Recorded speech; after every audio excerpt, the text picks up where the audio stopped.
ఢిల్లీ ఎవరు వెళ్ళినా రాష్ట్రపతి భవన్ నుంచి ఇండియా గేట్ వరకు ఒకసారి చూసొస్తారు.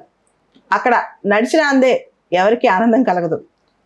ఢిల్లీ నేను ఎప్పుడు వెళ్ళినా సరే ఖచ్చితంగా స్ట్రెచ్లో ఆగి కొంతసేపు అక్కడ తిరిగి మరీ వస్తానన్నమాట. ఆ ప్రాంతాన్ని, ఆ రోడ్ని రాజ్పథ్ అని పిలుస్తారు. ఈ రాజ్పథ్ అనే పేరు మనకి ఇండిపెండెన్స్ వచ్చాక పెట్టామన్నమాట. 1911లో మన క్యాపిటల్ కలకత్తా నుంచి ఢిల్లీకి షిఫ్ట్ అయినప్పుడు కింగ్ జార్జ్ V ఇండియాకి వచ్చి దాన్ని అనౌన్స్ చేశారు. ఆ టైంలో ఈ ప్లేస్ని కింగ్స్ వే అని పేరు పెట్టారు.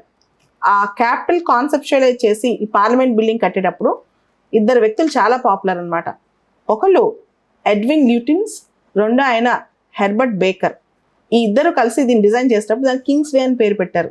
మనకి ఇండిపెండెన్స్ వచ్చిన తర్వాత ఆ కలోనియల్ పేరు మార్చి రాజ్పథ్ అని పెట్టాం అనమాట. అంటే అది కూడా పవర్ సెంటర్ అని, రాజులు నడిచే ప్లేస్ అని చెప్పి. సో ఈ రాజ్పథ్ అనే ప్రాంతం ఇప్పుడు ఆ కలోనియల్ మైండ్ సెట్ దానిలోంచి కూడా పోవాలి అని చెప్పే కొత్త మార్గంతో అక్కడ కర్తవ్య పథ్ అనే పేరు తీసుకొచ్చాం. మోడీ గారు మొన్న ఇండిపెండెన్స్ డే స్పీచ్ అప్పుడు కొన్ని మాటలు చెప్పారు, మీరు వినే ఉంటారు.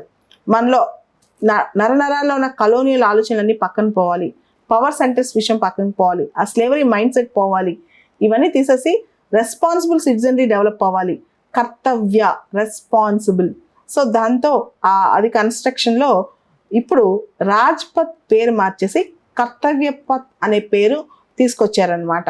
దీన్ని ఈ దిశగా న్యూఢిల్లీ మున్సిపల్ కార్పొరేషన్ ఒక నోటిఫికేషన్ అనౌన్స్ చేసింది, దాని అప్రూవల్ కూడా వచ్చేసింది అనమాట, కర్తవ్య పథ్ అని చెప్పి. ఇండియా గేట్ దగ్గర ఇంతకుముందు మనకి ఇండిపెండెన్స్ రాకముందు ఒక స్టాట్యూ పెట్టారు, కింగ్ జార్జ్ V. ఇండిపెండెన్స్ వచ్చిన తర్వాత స్టాట్యూ తర్వాత తీసేసిన తర్వాత ఈ మధ్య పరాక్రమ్ దివస్, మన 125th birth anniversary of Subhash Chandra Bose గారిది, ఆ రోజు జనవరి 23, 2022లో ఆయన ఒక హోలోగ్రామ్ ప్రజెంట్ చేశారు ఇండియా గేట్ దగ్గర. ఇప్పుడు 28 అడుగుల స్టాచ్యూ సుభాష్ చంద్రబోస్ గారి విగ్రహాన్ని అక్కడ ప్రతిష్ఠించారు ఈరోజు మోడీ గారు. చాలా గొప్ప విషయం అని చెప్పొచ్చు. ఎందుకంటే 125 years of birth anniversary of Subhash Chandra Bose, India gate దగ్గర సుభాష్ చంద్రబోస్ గారి విగ్రహం, ఇది చాలా ఇంపార్టెంట్.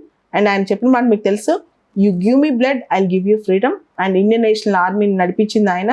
ఆయన ఎలా చనిపోయారు ఇప్పుడు తెలియకపోయినా ఆయన దేశానికి చేసిన పని మాత్రం మనం మరలేం, ఆయన చేసిన సేవ కానీ. So coming back, Central Vista project అని చెప్పి భారతదేశానికి కొత్త పార్లమెంట్ బిల్డింగ్ కట్టే ప్రాజెక్ట్, ట్రయాంగిల్ 608 crore ప్రాజెక్ట్ అనమాట. అది ట్రయాంగిల్ షేప్లో పార్లమెంట్, తర్వాత central secretariat, central government offices, vice presidents enclave, prime ministers office and residence, and revamping the lawns, అక్కడ ఉన్న లాన్స్ అన్నింటినీ రీవ్యాంప్ చేయటం. దాంతోపాటు అక్కడ బెటర్ వాటర్ మేనేజ్మెంట్ కానీ, రెయిన్ వాటర్ మేనేజ్మెంట్ కానీ, ఇవన్నీ ఎటువంటి ప్రాబ్లమ్స్ లేకుండా అక్కడ లాన్స్ యాక్చువల్గా బాగుంటాయి, ఇంకా వాటిని రీవ్యాంప్ చేస్తున్నారంట.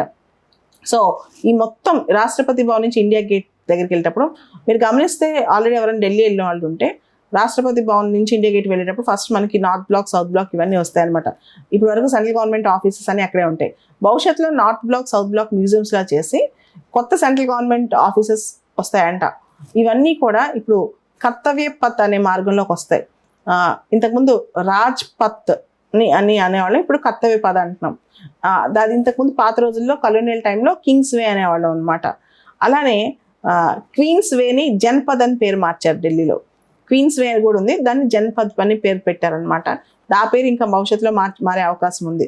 మొత్తానికి మోడీ గారు మాత్రం ప్రతి స్పీచ్లో కలోనియల్ మైండ్ సెట్ పోయి రెస్పాన్సిబుల్ సిటిజనరీ రావాలి, పవర్ సెంటర్స్ పోయి సొల్యూషన్స్ రావాలని చెప్పడం, తద్వారా ఇంత చేంజెస్ రావడం. ముఖ్యంగా సెంట్రల్ విస్తా ప్రాజెక్ట్, కొత్త పార్లమెంటరీ బిల్డింగ్, ఎందుకంటే మన పాత పార్లమెంటరీ బిల్డింగ్ సరిపోవట్లేదు, చాలా వాటికి అది ఫంక్షన్ అవ్వట్లేదు కూడా. దాంతో కొత్త పార్లమెంటరీ బిల్డింగ్ కట్టాలని ఆలోచన కానీ, దీన్ని టార్గెట్ పెట్టుకుని దీన్ని పైకి తీసుకెళ్లాలని ఆలోచన కానీ గొప్ప విషయం.